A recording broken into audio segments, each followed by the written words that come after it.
Hello मित्रांनो, कसे आहात? छान आहात ना? छानच असायला पाहिजे.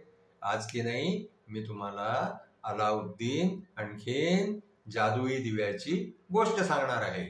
एका काय झालं माहितीये का? खूप वर्षापूर्वीची गोष्ट आहे. एका गावामध्ये एक आई आणखीन मुलगा राहत होते. ते लोक खूपच गरीब होते. त्या मुलाचं नाव होतं अलाउद्दीन. आता काय झालं की एक दिवस त्यांच्या घरी एक अनोळखी मनुष्य आला. त्या अनोळखी माणसाने येऊन त्यांना काय सांगितलं की मी जे आहे ते अलाउद्दीनचा काका आहे. आणखी मला काही कामासाठी अलाउद्दीनची गरज आहे. तर तुम्ही अलाउद्दीनला जे आहे ते माझ्या बरोबर पाठवा. आता अलाउद्दीननी आणखीन त्याच्या आईनी या काकाबद्दल कधीच ऐकलं नव्हतं, कारण अलाउद्दीनच्या वडिलांनी कधी काही सांगितलं नव्हतं. तरी पण जे आहे ते त्या माणसाने येऊन जेव्हा सांगितलं तर यांना त्याच्यावरती विश्वास नाही बसला. मग काय झालं की त्या माणसाने जे आहे ना ते त्याच्या आईला खूप सारे पैसे दिले. आता आई जी आहे ती त्या माणसामुळे प्रभावित झाली. आणखीन तिने जे आहे ते अलाउद्दीनला त्याच्याबरोबर पाठवायला तयार होऊन गेली. तो मनुष्य जो आहे ना तो अलाउद्दीनला खूप सारे नवीन कपडे वगैरे देऊन आणखीन आपल्या बरोबर घेऊन गेला. तो मनुष्य एक जादूगर होता. तो अलाउद्दीनला घेऊन आणखीन एका जंगलामध्ये गेला. एका ठिकाणी जाऊन जे आहे ते त्यांनी काय केलं की आग पेटवली. आणखीन त्या आगीमध्ये काही चूर्णासारखी वस्तू टाकली. आणखीन काही मंत्र म्हटले. तर जसे त्यांनी मंत्र म्हटले तसं जिथे आग पेटवली होती ना तिथे एक मोठा खड्डा झाला. आणि त्या खड्ड्याला त्यांनी जेव्हा तिथे वाकून पाहिलं त्याच्यामध्ये, तर त्या खड्ड्यामध्ये जे आहे ना एक फरशी होती. जेव्हा ती फरशी हटवली त्याच्यावरतून तर कळलं की त्या फरशीच्या खाली एक गुफा आहे. आता त्या माणसाने काय केलं की ते अलाउद्दीनला सांगितलं की तू त्या गुफेमध्ये जा आणि तिथे जाऊन जे आहे ते एक दिवा ठेवलेला आहे. तो दिवा घेऊन जे आहे ते वरती ये. आता काय झालं की अलाउद्दीन त्या गुफेमध्ये खाली उतरला. जेव्हा तो खालती गुफेमध्ये गेला ना तर त्यांनी गुफेमध्ये गेल्यावरती काय पाहिलं की त्या गुफेमध्ये खूप सारं धनदौलत ठेवलेली आहे. खूप सारे दागिने आहे, पैसा आहे, आणखीन सोन्याच्या मोहरा आहे. आता काय झालं की जेव्हा त्या जादूगरनी अलाउद्दीनला खालती पाठवलं होतं ना तर त्याच्याबरोबर एक जादूची अंगठी दिली होती. ती त्याच्या बोटात घालून दिली होती की समजा तुला आतमध्ये जाऊन काही संकट आलं तर ही जादूची अंगठी जी आहे ही तुझी मदत करेल. तर ती अंगठी जी आहे ती अलाउद्दीनने आपल्या बोटात घातलेली होती. आता अलाउद्दीन खालती गेल्यानंतर जे आहे ते त्याच्या लक्षात नाही राहिलं की त्या जादूगराने आपल्याला एक अंगठी दिलेली आहे. त्यांनी तिथे खालती उतरल्यानंतर पाहिलं की तिथे एक जुना दिवा ठेवलेला होता. जादूगराने सांगितलं होतं त्याला की तो दिवा घेऊन वरती यायचं. आता तो अलाउद्दीन जो आहे ना तो दिवा घेऊन वरती आला आणि त्यांनी जादूगराला सांगितलं की मला बाहेर काढ. तर जादूगर काय म्हणाला माहितीये का? तू मला दिवा दे. तर अलाउद्दीन म्हणाला की तू मला आधी बाहेर काढ तेव्हा मी तुला दिवा देईन. आता जादूगर रागवला आणि त्यांनी काय केलं माहितीये का? त्यांनी वरतून जे आहे ना ते ती फरशी परत त्या गुफेच्या तोंडावरती ठेवून दिली. आता तो अलाउद्दीन जो आहे ना तो गुफेत बंद होऊन गेला. आता अलाउद्दीन जो आहे तो घाबरून गेला आणि त्यांनी घाबरून जे आहे ना ते आपले दोन्ही हात एकमेकावरती रगडले. ते रगडल्याबरोबर जे आहे ना त्या अंगठीमधून एक राक्षस उत्पन्न झाला. आणि त्या राक्षसाने त्या अलाउद्दीनला विचारलं की मालक, मी तुमच्यासाठी काय करू शकतो? मी या अंगठीचा सेवक आहे आणि ज्याच्यापाशी ही अंगठी असेल त्याच्यासाठी मी काहीही करू शकतो. आता त्या अलाउद्दीननी त्या राक्षसाला सांगितलं की तू मला आपल्या घरी घेऊन चल. आता अलाउद्दीननी काय केलं की आपल्या घरी जाताना तिथं ना खूप सारी धनदौलत जी आहे ना ती बरोबर घेऊन घेतली. आणखीन ती सगळी धनदौलत घेऊन आणखीन तो जादूचा दिवा, त्याला माहित नव्हतं की हा जादूचा दिवा आहे, पण तो दिवा आपल्या बरोबर घेऊन जे आहे ते आपल्या घरी गेला. घरी गेल्यानंतर त्यांनी जे आहे त्या आईला हे सगळं सांगितलं की तो अनोळखी मनुष्य मला कसा घेऊन गेला आणि त्यांनी कसं त्याला गुफेमध्ये सोडलं. अशा प्रकारे जे आहे ते त्यांनी आईला सांगितलं. आता तो इतकी सारी धनदौलत घेऊन आला होता की तो गरीब अलाउद्दीन जो आहे ना तो खूप पैसेवाला होऊन गेला. आणखीन तो छान एक महाल बनवून आणखीन त्याच्यामध्ये राहू लागला. आता एक दिवस काय झालं माहितीये का, त्या अलाउद्दीनने विचार केला की अरे हा तर जुना जो जादूचा दिवा आपल्यापाशी आहे तो आपण कोणाला तरी विकून टाकूया. म्हणून तो त्या दिव्याला स्वच्छ करू लागला. आता त्या दिव्याला स्वच्छ करता करता काय झालं की त्याला जसं अलाउद्दीनने रगडलं तसं जे आहे ते त्याच्यातूनही एक राक्षस प्रगट झाला. आणि तो राक्षस म्हणाला की बोला मालक, मी तुमच्यासाठी काय करू, मी या दिव्याचा सेवक आहे. हा दिवा ज्याच्याही पाशी असेल त्याच्या सगळ्या इच्छा मी पूर्ण करीन. आता काय झालं की तो अलाउद्दीन त्याला म्हणाला की आमच्यासाठी खूप छान खाय प्यायचे पदार्थ जे आहे ते आणून दे. लगेच त्या राक्षसाने जे आहे ते सगळं सामान त्यांना आणून दिलं. अलाउद्दीन आणि त्याच्या आईनी खूप आनंदामध्ये ते सगळं खाल्लं. आणखीन काय झालं माहितीये का, मग त्या राक्षसाच्या सहायतेने तो अलाउद्दीन जो आहे ना तो खूप मोठा मनुष्य झाला. त्याने खूप मोठा महाल बनवला, खूप सारे हिरे जवाहरात एकत्र केले. अशा प्रकारे जे आहे ते आई लोक आनंदाने राहून राहिले होते. एक दिवस काय झालं माहितीये का, तो अलाउद्दीन जो आहे ना तो शहरातून चालला होता. तिकडनं त्या शहराचा जो सुलतान होता ना त्याची मुलगी कुठेतरी चालली होती. त्या मुलीला त्या अलाउद्दीननी पाहिलं. आणखीन ती मुलगी अलाउद्दीनला खूपच आवडली. आता अलाउद्दीनला इच्छा झाली की त्या मुलीबरोबर आपण लग्न करावं. आता काय झालं की त्यांनी घरी येऊन आपल्या आईला सांगितलं की आई मला सुलतानाची मुलगी दिसली, ती मुलगी मला खूप आवडली, त्या मुलीबरोबर मला लग्न करायचं आहे. मग काय झालं माहितीये का, ती अलाउद्दीनची आई जी आहे ना ती त्या सुलतानाकडे गेली आणि तिने सुलतानाला सांगितलं की माझा मुलगा अलाउद्दीन जो आहे तो तुमच्या मुलाशी लग्न करू चाहतो आहे.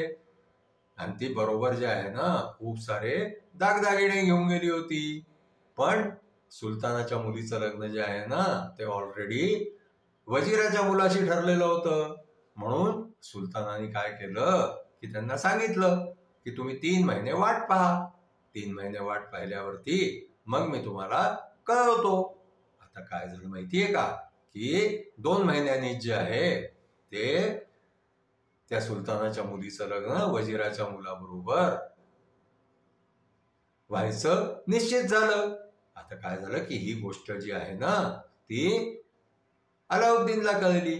अलाउद्दीनने आपल्या त्या जादुई दिव्याच्या राक्षसाच्या मदतीने जे आहे ना ते त्या वजिराच्या मुलाला आणखीन सुलतानाच्या मुलीला महालातून उचलून जे आहे ते आपल्या घरी आणलं. आणखीन त्यांनी त्या वजिराच्या मुलाला सांगितलं की या मुलीशी मला लग्न करायचं आहे, तू हिचा जे आहे ते हट्ट सोडून दे लग्न करायचा, लग्नासाठी नाही म्हणून दे.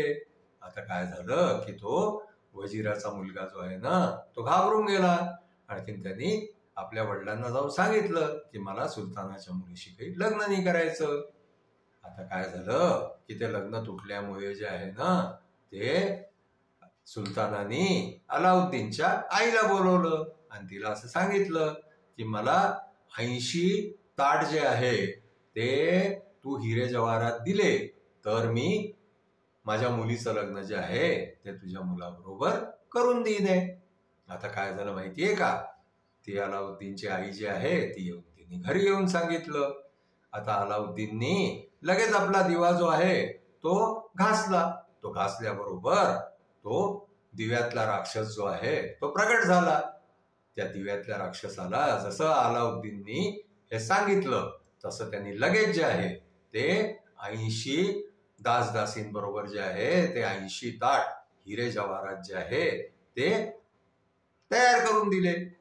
आता ते पूर्ण ती वरातच्या वरात घेऊन जे आहे ना, ती अलाउद्दीनची आई सुलतानाकडे गेली. सुलतानाने पाहिलं की अरे ही तर सगळं घेऊन आली. आता सुलतान जे आहे त्याच्यापाशी काही दुसरा पर्याय उरला नाही की आपल्या मुलीचं लग्न अलाउद्दीनशी करून द्यावं. आता काय झालं माहितीये का, त्यांनी जे आहे ते अलाउद्दीनचं लग्न करून दिलं आपल्या मुलीशी. दोघे अलाउद्दीन, सुलतानाची मुलगी, आणखीन आई, हे 3 जण आनंदाने तिथे राहायला लागले.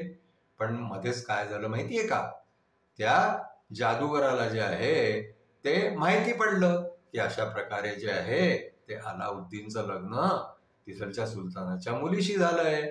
आणखीन अलाउद्दीन जो आहे त्याच्यापाशी तो जादूचा दिवा आहे आणि त्या जादूच्या दिव्याच्या मदतीने जे आहे ते अलाउद्दीन खूप मोठा मनुष्य झाला आहे. आता काय झालं माहितीये का, एक दिवस तो जादूगर जो आहे ना त्यांनी विचार केला की आपल्याला तो जादूचा दिवा कसा मिळेल. म्हणून त्याने काय आयडिया लावला की तो दिवे विकणाऱ्याचं तिथे रूप घेऊन त्या शहरामध्ये आला. आणखीन त्यांनी ओरडायला सुरुवात केली की जुने दिवे द्या, नवीन दिवे घ्या, जुनी दिवे द्या, नवीन दिवे घ्या. आता काय झालं की तो त्याच्या महालाच्या तिथं निघाला. आता हा अलाउद्दीन जो आहे ना तेव्हा शिकारीवरती गेलेला होता मित्रांबरोबर. घरी त्याची फक्त बायको होती. आता त्या बायकोनी काय केलं माहितीये का, त्यांनी तो आवाज ऐकला की जुने दिवे घ्या, नवीन दिवे घ्या. आता काय झालं की त्यांनी त्याच्या बायकोनी जे आहे ना ते आपल्या घरामध्ये जो जुना दिवा होता तो बदल्यामध्ये देऊन आणखीन एक नवीन दिवा घेऊन घेतला. आता काही दिवसांनी काय झालं की अलाउद्दीन जो आहे तो शिकारीवरतून वापस आला. आता शिकारीवरतून वापस आल्यावरती जे आहे ते त्याच्या बायकोने त्याला सांगितलं की मी आपल्या घरामध्ये एक जो जुना दिवा पडलेला होता तो देऊन आणखीन एका व्यापाऱ्याकडून नवीन दिवा घेतला. आता अलाउद्दीन म्हणायला लागला की तू हे काय केलं, हा, अरे तो तर जादूचा दिवा होता. आणि त्याच्यामुळे जे आहे ते अलाउद्दीन तिच्यावरती रागवला. पण आता तिला तर माहितीच नव्हतं की तो जादूचा दिवा आहे. पण मग त्या जादूगरांनी काय केलं माहितीये का, त्या दिव्याला त्यांनी रगडलं.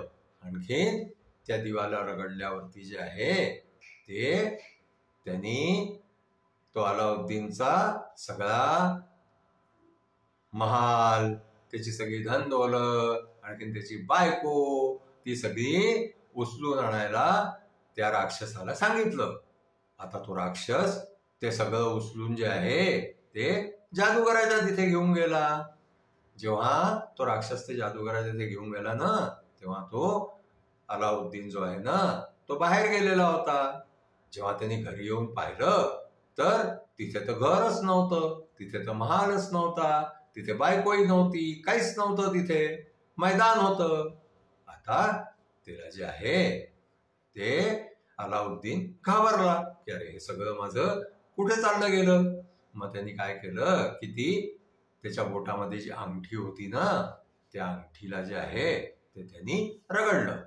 त्यांनी जसं त्या अंगठीला रगडलं तसं त्या अंगठीमधला राक्षस आला आणि त्यांनी म्हटलं की मालक मी तुमच्यासाठी काय करू. तर अलाउद्दीनने त्याला सांगितलं की अशा अशा प्रकारे जे आहे ते तो जादूगर माझ्या बायकोला, महालाला, सगळ्याला उचलून घेऊन गेलेला आहे. तर मला तिथे घेऊन चल जिथे तो हे सगळं घेऊन गेलेला आहे. आता त्या अंगठीतला जो राक्षस होता ना तो त्याला घेऊन आणखीन तिथे गेला जिथे तो जादूगर जे आहे त्याची बायको महाल घेऊन गेला होता. तिथे गेल्यानंतर जे आहे तो अलाउद्दीन आपल्या बायकोला भेटला आणि बायकोला भेटून जे आहे त्यांनी सांगितलं की हा जादूगर आहे, यांनी असं असं केलेलं आहे, तर आता आपल्याला हे सगळं वापस मिळवायचं आहे. तर त्यांनी आपल्या बायकोला एक आयडिया दिला की आज रात्री जेव्हा जादूगर जेवायला येईल तेव्हा त्याच्यासाठी खूप छान अन्न वगैरे बनव. आणखी त्याचं जेवण झालं की हे पेय जे आहे ते त्याला प्यायला दे. आता काय झालं माहितीये का, तो जादूगर संध्याकाळी तिथे आला. जेव्हा जादूगर आला तेव्हा अलाउद्दीन जो आहे तो महालामध्ये छिपून बसलेला होता. आता त्या अलाउद्दीनच्या बायकोनी त्या जादूगराला खूप छान जेवायला घातलं, त्याची खूप सेवा केली. आणखीन नंतर जे आहे ते त्याला ग्लासामध्ये ते पेय दिलं प्यायला. जादूगर खुश होता. त्यांनी बिना काही विचार करता जे आहे ते ग्लासातलं पेय प्यायला. ते ग्लासातलं पेय जे होतं ना ते विष होतं. ते विष प्यायल्याने जे आहे ते जादूगर तिथेच मेला. आणखीन मग जे आहे ते अलाउद्दीन आपलं ते तिथेचा तो दिवा त्याच्या बसला, त्या दिव्याला त्यांनी रगडलं. आणखीन तिथून जो राक्षस उत्पन्न झाला ना तो दिवा रगडल्याने, आणि त्यांनी त्याला विचारलं की मालक मी तुमच्यासाठी काय करू. तर त्यांनी त्या राक्षसाला सांगितलं की तू हा सगळा महाल मला माझ्या बायकोला माझ्या गावी घेऊन चल, आणि तिथे जाऊन जे आहे ते आम्हाला परत जे आहे स्थापित कर. आता त्या राक्षसाने जे आहे ते परत ते सगळं घर वगैरे तिथून उचललं, या दोघांना घेतलं. आणखी ते परत स्थितीमध्ये पूर्व ठिकाणी जे आहे ते जाऊन पोहोचले. आणखीन मग तिथे जे आहे ते खूप आनंदामध्ये त्याची आई, तो आणखीन त्याची बायको हे 3 जण तिथे राहू लागले. अशा प्रकारे जे आहे ते तो अलाउद्दीन जो आहे ना तो त्या जादूगराला मारून जे आहे ते आपल्या परिवाराबरोबर तिथे आनंदात राहू लागला. आजची आपली गोष्ट जी आहे ती इथेच संपली. तुम्हाला आमची गोष्ट आवडली असल्यास तुम्ही आमच्या चॅनलला लाईक करा, सबस्क्राईब करा, शेअर करा. Thank you.